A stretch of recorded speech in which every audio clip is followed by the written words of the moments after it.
And of course, I had a little fit, and then we kind of come back to a reasonable solution. But their reasonable solution was to still be in the 50-foot stream buffer. So we negotiated that, we did all this stuff, and I was like, and oh yeah, you're gonna plant trees on that roof, and you're gonna recycle that stormwater. Anything that they could do in the footprint of their site. They also contributed, wait for it, $500,000 to the restoration of the stream they were impacting. And once that stream gets stabilized, the work is ongoing now. I believe the Corps of Engineers is involved. This is an urban stream that's just been not treated well through its whole life. Well, now we have $500,000 that we didn't have before. So you weigh that. You go, okay, well, you can have the impact of the buffer, but we'll take this $500,000 and we'll do good things with it. So that's where it's like, oh, can you do regenerative design on that site? Maybe not. But can you work that into the impacts, the bigger impacts of the site? You can. So that's what I want to inspire you around is, how do you get to where you want to go in a creative way? Then they go, okay, regenerative development, a system, now we're going to say stakeholder, where to go? Stakeholder engagement, commitment, required to ensure regenerative design approach, blah, blah, blah. Self-organizing and self-evolving. Now we've got people in the mix. I'm disappointed that the regenerative design definition didn't have people in the mix. Because, we're the ultimate users of all this anyway, right? So where are we in that, in that original definition? We've got to be driving this force. We've got to realize it's not all about us, even though we think it is. That we've got to preserve and restore these ecosystems to where we need them to be. Okay, so sustainable design has two core beliefs. This is getting back to the McLennan text and what he talks about. We're having a negative impact on the environment, putting our long-term survival as a species at risk. The 12-step stuff with AA, the first thing is you have to admit that you have a problem. We haven't admitted yet that we have a problem. So I think that's kind of where we might spend the next 4 years, is convincing people that there is a problem. And we have a responsibility. We're the ones with the brains. People, we should be able to fix the problems that we're creating and do something about it. But first we got to get people on board that yes, it is a problem. So I want to make one quick note. There's in our readings, I've taken stuff from the CITES website, all capital letters, SITES. It's the Sustainable Landscapes part. The U.S. Green Building Council is promoting this. And some of the materials that I'm using are from 2009, and they're not up on their website anymore. So I don't know if they bailed and said, we don't believe in this stuff anymore, or whatever. But I like them because they're very broad, and the case for sustainable landscapes is a really good read. Because it talks about why should we do this?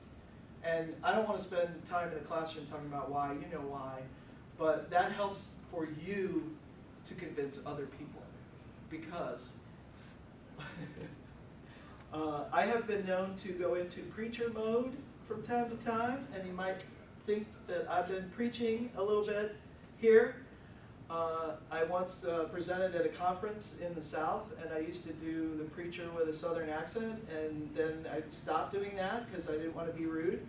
But there were 2 Bibles on the podium when I walked up to speak, so I said, well, I've been moved by God to tell you that green infrastructure will change your life.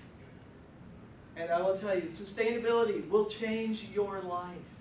And you are now disciples to go out and preach this gospel also.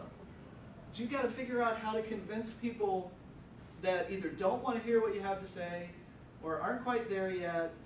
And part of this is learning that, I call it schmoozing, to use a Yiddish word, to schmooze, to to get somebody to do something they may not want to do by convincing them. So that's part of what I want to impart. So in the site's website, they have these principles for a sustainable site.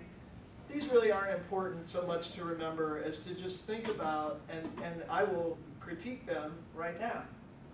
Do no harm. What's wrong with that one? Do good. It doesn't say what to do. Do good. Do good. Yes, it's not regenerative. It's only, don't harm anything. We want better. The precautionary principle is, be careful what you do because you don't know what the impacts will have. That's important. Design with nature, preserve, conserve, intergenerational equity. How do you do that in a design? Let's talk about that for a minute. How would you implement intergenerational equity on a site? I don't know that I have an answer. I think it depends on the site. I mean, obviously, I'm just taking a guess at what that even means. I have to do a little more thinking about what that even means. But I mean, if you're It's kind of 7 generations. yeah, You respect the people of the past and the future. right. So it really just depends on the site. You know what I'm having a hard time with is, so we look out this window, or we go back, to your 12 acres at home, or there's so many different types of sites, and then I think about people in other countries who, like you said, have no water, have no, that when we talk about sustainability, it is so, for me right now, maybe this is the first class in the first 3 hours, but it is so site specific. I mean, the sustainable part, if you were going to a country where people don't have running water and developing a sustainable site there, is so different than going across the street and developing a sustainable site there, right? Of course. And every site is, every site is different. For me to say if there was a duh, that wasn't it directed at you. So if every site is different, how do you look at, for me, intergenerational equity is, boy did people fight this. They just put a Dunkin' Donuts in Haydenville, Massachusetts. Okay, it's a tiny little town, didn't want the Dunkin' Donuts. There was a drive-through bank on the site before, so it was very hard for them to say, oh, we don't want a drive-through, because that would have killed the project, right? Oh my God, this looks nothing like a Dunkin' Donuts. I could write you all the conditions that were probably put on this development.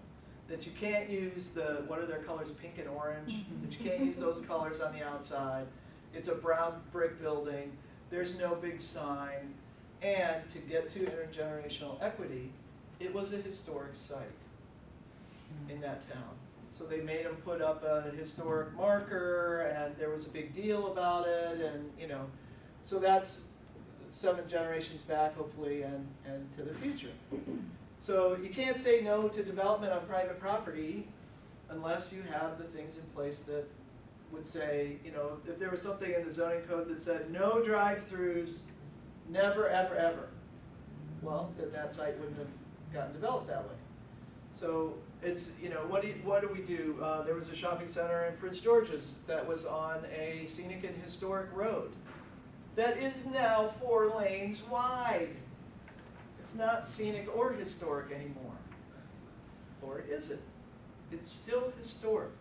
It's, I forget what it was like, Captain John Smith, how he went into Washington, D.C. from Prince George's County. I'm like, oh, okay, well that is historic. So we asked him to put up a historical marker to mark that site. Now, is that an ideal solution? Probably not. But it's something that people don't otherwise pay attention to, and we should. So I don't know that that's the best answer, but we should support a living process, system thinking. You'll see these reflected in the 6 principles when we go and talk about those. All right. Well, this was supposed to get us up to our morning break.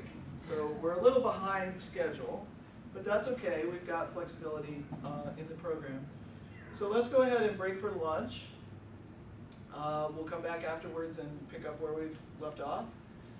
I would very much like to keep us at, 40, if we could do 45 minutes, that would be good. There's a Subway just down the street if you like that, if that's good. There's a Buffalo Wings downstairs in this building. If you like that kind of food, I found it pretty good. They have salads and stuff. Feel free to use the silverware that's here so we can avoid any plastic silverware, please. And we'll try to be back here in 45 minutes or so. I won't start without you. How about that?